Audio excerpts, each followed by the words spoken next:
ഒത്തിരി സ്വപ്നങ്ങൾ സീരിയലിൻ്റെ ഏറ്റവും പുതിയ എപ്പിസോഡ് റിവ്യൂയിലേക്ക് എല്ലാ കൂട്ടുകാർക്കും സ്വാഗതം. അങ്ങനെ അഭിരാമിയാണെങ്കിൽ ശിവനന്ദ പിണങ്ങിപ്പോയ കാര്യം പറയാനായിട്ട് ഒരുപാട് തവണ വിവേകിനെയും വർഷയും വിളിക്കുന്നുണ്ടെങ്കിലും വിവേകിൻ്റെയും വർഷയുടെയും ഫോൺ റേഞ്ച് ഇല്ലാത്തത് കാരണം കോള് പോകുന്നില്ല. അങ്ങനെ വിഷമിച്ചിരിക്കുന്ന അഭിരാമി ഇനി എന്ത് ചെയ്യണമെന്നറിയാതെ ആകെ ടെൻഷൻ അടിക്കുന്നുണ്ട്. ഈ സമയമാണെങ്കിൽ അഞ്ജു ആണെങ്കിൽ ഇതുവരെയും വർഷയും വിവേകം വരാത്തത് കാരണം അവരെ ഫോൺ വിളിച്ചിട്ട് കിട്ടാത്തത് കാരണം വളരെയധികം ടെൻഷനിലിരിക്കുകയാണ്. എങ്ങനെയെങ്കിലും ഇന്ന് രാത്രി തന്നെ ധ്യാൻസി വില്ലേ പോകാമെന്ന് വെച്ചിരിക്കുന്ന അഞ്ജു ആണെങ്കിൽ വർഷയുടെ ഫോൺ കിട്ടാത്തത് കാരണം എന്ത് പറ്റിയെന്നറിയാതെ ടെൻഷൻ അടിക്കുന്നു. എന്നിട്ട് അഞ്ജു പറയുന്നുണ്ട്, ഞാൻ ഇത്രയും വലിയൊരു എടുത്തുചാട്ടം കാണിക്കേണ്ടായിരുന്നു. ഇപ്പം എല്ലാവരെയും പറഞ്ഞ് മനസ്സിലാക്കിയതിന് ശേഷം ഇങ്ങനെ ഒരു പോക്ക് പോയാൽ മതിയായിരുന്നു എന്ന് പറയുന്ന സമയത്ത് രാഹുൽ അഞ്ജുവിനെ പറഞ്ഞ് ഓരോന്ന് സമാധാനിപ്പിക്കുന്നുണ്ട്. ഈ സമയത്താണെങ്കിൽ ശിവനന്ദയെ ഒരുപാട് തവണ അഭിരാമി ഫോൺ വിളിക്കുന്നുണ്ടെങ്കിലും ശിവനന്ദ അഭിരാമിയുടെ ഫോൺ കട്ട് ചെയ്തേന്ന് വെച്ച് റോഡിലൂടെ അങ്ങനെ നടന്നു പോവുകയാണ്. വിവേകാണെങ്കിൽ ഫോണിന് റേഞ്ച് കിട്ടാത്തത് കാരണം ഫോണൊക്കെ ഇങ്ങനെ പൊക്കി പിടിച്ചുകൊണ്ടിരിക്കുന്ന സമയത്ത് വർഷം പറയുന്നുണ്ട്, റേഞ്ച് ഇല്ലാത്തതിന് ഫോൺ ഇങ്ങനെ പൊക്കി പിടിച്ചിട്ട് യാതൊരു കാര്യവുമില്ല. എനിക്ക് സംശയം വിവേക് മനഃപൂർവ്വം ഇങ്ങോട്ട് വന്നതാണോ എന്ന്. അതെന്താ അങ്ങനെ ചോദിക്കുന്നതെന്ന് വിവേക് ചോദിക്കുന്ന സമയത്ത് വർഷം പറയുന്നുണ്ട്, കുറച്ച് മുമ്പേ പറഞ്ഞായിരുന്നല്ലോ നമുക്ക് ഇന്ന് ഇവിടെ തങ്ങാമെന്ന്. അത് ഞാൻ സമ്മതിക്കാത്തതുകൊണ്ട് മനഃപൂർവ്വം വഴി തെറ്റി വന്നതാണെന്നാണ് തോന്നുന്നതെന്ന് പറയുന്ന സമയത്ത് വിവേക് പറയുന്നുണ്ട്, ഞാൻ തന്നെ മനഃപൂർവ്വം വഴി തെറ്റിച്ച് കൊണ്ടുവന്നതാണ്. ഇനി ഞാൻ അങ്ങോട്ട് കൊള്ളസംഘത്തിലേക്ക് കൊണ്ടുപോകാൻ പോവുക. എന്നിട്ട് തന്നെ അവിടെ ചെന്നിട്ട് ഞാൻ എന്തും ചെയ്യുമെന്നൊക്കെ വിവേക് ദേഷ്യത്തിൽ പറയുന്ന സമയത്ത് വർഷം പറയുന്നുണ്ട്, ഞാൻ ചുമ്മാതെ പറഞ്ഞത്, എനിക്ക് വിവേകിനെ വിശ്വാസം. ഇനി എങ്ങനെയെങ്കിലും ഇവിടുന്ന് പോകാനൊരു വഴി നോക്കുക. അന്നേരം വഴി തെറ്റിയ സമയത്ത് തന്നെ അങ്ങ് തിരിഞ്ഞു പോകേണ്ടതായിരുന്നെന്ന് വർഷ പറയുന്നുണ്ട്. ആ സമയത്ത് വിവേക് പറയുന്നുണ്ട്, ഇങ്ങനൊരു ചതുവ് പറ്റുമെന്ന് ഞാനും വിചാരിച്ചില്ല. എന്തായാലും നമുക്ക് കുറച്ചും കൂടി മുന്നോട്ട് പോയി നോക്കാം. അവിടെ എത്തുമ്പോൾ എന്തെങ്കിലും വഴി തെളിയാതിരിക്കില്ലെന്ന് പറഞ്ഞ് അങ്ങനെ മുന്നോട്ട് പോകുന്ന സമയത്ത് ഒരു ചെക്ക് പോസ്റ്റ് കാണുന്നുണ്ട്. അവിടെ ചെന്ന് ഫോറസ്റ്റ് ഓഫീസറിനോട് ചോദിക്കുന്ന സമയത്ത് ഓഫീസർ പറയുന്നുണ്ട്, ഇനിയും 10-20 കിലോമീറ്റർ പുറകോട്ട് പോയെങ്കിൽ മാത്രമേ ഹൈവേയിലേക്ക് എത്താൻ പറ്റൂ. അതുകൊണ്ട് ഇനി യാത്ര സാധിക്കില്ല. ഇനി നിങ്ങൾ പോയാലും വേറൊരു ചെക്ക് പോസ്റ്റിലേ എത്തൂ. അവിടെ നിങ്ങളെ പോലീസ് തടഞ്ഞു നിർത്തത്തേ ഉള്ളൂ. അതുകൊണ്ട് നിങ്ങൾ ഇന്ന് ഇവിടെ നിന്നിട്ട് നാളെ പോകുന്നതായിരിക്കും നല്ലതെന്ന് പറയുമ്പോൾ വിവേക് വർഷയെ പോയി കാര്യം പറഞ്ഞ് മനസ്സിലാക്കുന്നുണ്ട്. അങ്ങനെ അവരന്ന് അവിടെ തങ്ങാൻ നോക്കുന്നുണ്ട്. എന്നാൽ ഈ വിവരം വസുന്ധരയെ വിളിച്ചു പറയുന്നതിന് വേണ്ടി ഫോറസ്റ്റ് ഓഫീസറുടെ ഫോൺ മേടിച്ച് വിവേക് വിളിക്കുന്നുണ്ട്.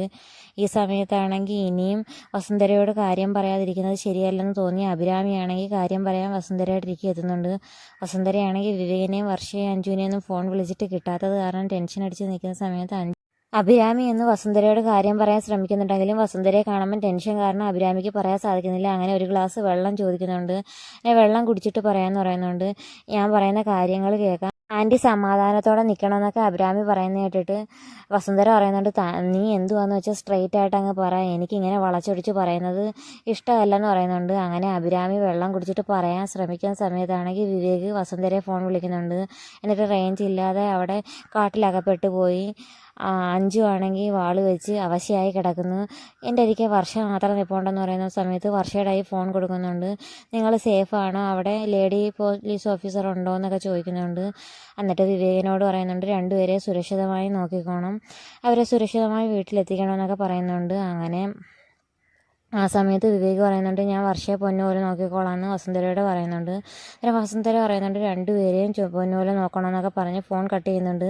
എന്നിട്ട് അഭിരാമിയോട് ചോദിക്കുന്നുണ്ട്, നീ എന്താ പറയാൻ വന്നതെന്ന് വെച്ചാൽ അത് പറയാൻ പറയുന്നുണ്ട്. അന്നേരം വിവേക് വർഷയും ഫോൺ വിളിക്കുന്നത് കേട്ട അഭിരാമിയാണെങ്കിൽ ഇപ്പം പറയാതിരിക്കുന്നതാണ് നല്ലത്, എന്തുമായാലും വരുന്നിടത്ത് വെച്ച് കാണാമെന്ന് വെച്ചിട്ട് തൽക്കാലം ഞാൻ ഇത് പറയാൻ വേണ്ടി വന്നതാ. വിവേകം വർഷ എന്നെ ഫോൺ വിളിച്ചായിരുന്നു, അത് പറയാൻ വേണ്ടി വന്നേ, അതിനാണോ നീ ഇത്രയും വളച്ചൊടിച്ച് പറഞ്ഞത്, അത് നീ നേരെ അങ്ങ് പറഞ്ഞാൽ പോരായിരുന്നെന്ന് വസുന്ധര പറയുകയും ചെയ്യുന്നുണ്ട്. ഈ പെങ്കൊച്ചിന് എന്തോ പറ്റിയെന്ന് പറഞ്ഞിട്ട് വസുന്ധര പോവുകയും ചെയ്യുന്നുണ്ട്. അഭിരാമി പിന്നെ പെട്ടെന്ന് അഞ്ജുവിനെയും രാഹുലിനെയും വിളിച്ച് കാര്യം പറയുന്നുണ്ട്. നിങ്ങളുടെ വിവാഹകാര്യത്തിനെക്കാട്ടിയും ശിവനന്ദയ്ക്ക് ഏറ്റവും കൂടുതൽ ദേഷ്യമായത് വിവേകിനെയും വർഷയും തനിച്ച് വയനാട്ടിൽ പറഞ്ഞു വിട്ടതാന്ന് പറയുന്ന സമയത്ത് രാഹുലൊന്ന് ഞെട്ടുന്നുണ്ട്. അന്നേരം അഞ്ജു പറയുന്നുണ്ട്, ആണെന്ന് രാഹുലിനോട് തലയാട്ടി കാണിക്കുകയും ചെയ്യുന്നുണ്ട്. അങ്ങനെ അഞ്ജു പറയുന്നുണ്ട്, നീ ഒരു കാരണവശാലും ടെൻഷൻ അടിക്കേണ്ട, ഞാൻ പോയി ശിവനന്ദയെ കണ്ടുപിടിച്ചുകൊണ്ട് വരാമെന്ന് പറയുന്നുണ്ട്. അങ്ങനെ അഞ്ജുവും രാഹുലും കൂടി ശിവനന്ദയെ കണ്ടുപിടിക്കാനായിട്ട് പോകുന്നുണ്ട്. ഈ സമയത്ത് അഞ്ജുവും കുറേ പ്രാവശ്യം ശിവനന്ദയെ ഫോൺ വിളിക്കുന്നുണ്ടെങ്കിൽ ശിവനന്ദ ഫോൺ എടുക്കുന്നില്ല. അന്നേരം രാഹുൽ പറയുന്നുണ്ട്, നമുക്ക് എന്തായാലും നേരെ പോയി കണ്ടുപിടിക്കാം, നീ ഇനി അവളെ വിളിക്കേണ്ടതെന്ന് പറഞ്ഞ് അങ്ങനെ അവർ രണ്ടുപേരും കണ്ടുപിടിക്കാനായിട്ട് പോകുന്നുണ്ട്. ആ സമയത്ത് ശിവനന്ദയാണെങ്കിൽ റോഡിൽ ബസ് കാത്തു നിൽക്കുന്ന സമയത്ത് മുമ്പൊരിക്കൽ NGK മീഡിയയിലൂടെ നീനയെ രക്ഷപ്പെടുത്തുന്ന ന്യൂസ് ഇട്ടായിരുന്നു. ആ സമയത്ത് രക്ഷപ്പെട്ടൊരു ഗുണ്ട ശിവനന്ദയെ കാണുന്നുണ്ട്. അന്നേരം ശിവനന്ദ ഇടയ്ക്ക് ചെന്നിട്ട് പറയുന്നുണ്ട്, നീയല്ലേ ഞങ്ങളെല്ലാം ഒറ്റ കൊടുത്തത്, ഞങ്ങളെല്ലാം പോലീസിനെ കൊണ്ട് പിടിപ്പിച്ചത്, നിന്റെ കൂട്ടുകാരെ കണ്ടുപിടിക്കാനായിട്ട് ഇരിക്കുമായിരുന്നു, എന്തായാലും നിന്നെ ഇപ്പം കിട്ടിയത് കാര്യമായെന്ന് പറഞ്ഞുകൊണ്ട് ശിവനന്ദയെ തട്ടിക്കൊണ്ടുപോകാനൊക്കെ ശ്രമിക്കുന്നുണ്ട്. അന്നേരം ശിവനന്ദയാണെങ്കിൽ ഒന്നും ചെയ്യാൻ വയ്യാതെ പെട്ടെന്ന് ഓടി രക്ഷപ്പെടാൻ ശ്രമിക്കുന്നുണ്ട്. അങ്ങനെ ശിവനന്ദയുടെ പിറകെ ഗുണ്ടകൾ പോകുന്ന സമയത്താണെങ്കിൽ അങ്കിത്ത് അങ്ങോട്ടേക്ക് വരുന്നുണ്ട്. അങ്കിത്ത് കാണുമ്പോൾ ശിവനന്ദ എല്ലിയെന്ന് വെച്ചുകൊണ്ട് പെട്ടെന്ന് അങ്കിത്ത് പോയി ശിവനന്ദയെ രക്ഷിക്കുന്നുണ്ട്. അങ്ങനെ ഗുണ്ടകളെല്ലാം അടിച്ച് ശരിയാക്കി ശിവനന്ദയെ അങ്കിത്ത് രക്ഷപ്പെടുത്തുകയും ചെയ്യുന്നുണ്ട്. തക്ക സമയത്ത് തന്നെ വന്ന അങ്കിത്ത് ശിവനന്ദയെ രക്ഷപ്പെടുത്തിക്കൊണ്ട് തന്നെ ശിവനന്ദയ്ക്ക് അങ്കിത്തിനോട് ചെറിയ ഇഷ്ടം തോന്നുന്നുണ്ട്. ഇനിയെങ്കിലും ശിവനന്ദ വിവേകിൻ്റെ പിന്നാലെ ചുമ്മാതെ നടക്കുന്ന സമയത്ത് അങ്കിതിനോട് സെറ്റാകുമോ എന്ന് കാത്തിരുന്ന് തന്നെ കാണാം. അപ്പം വീഡിയോ ഇഷ്ടമായ ചാനൽ സബ്സ്ക്രൈബ് ചെയ്യാനും സപ്പോർട്ട് ചെയ്യാനും മറക്കല്ലേ കൂട്ടുകാരെ.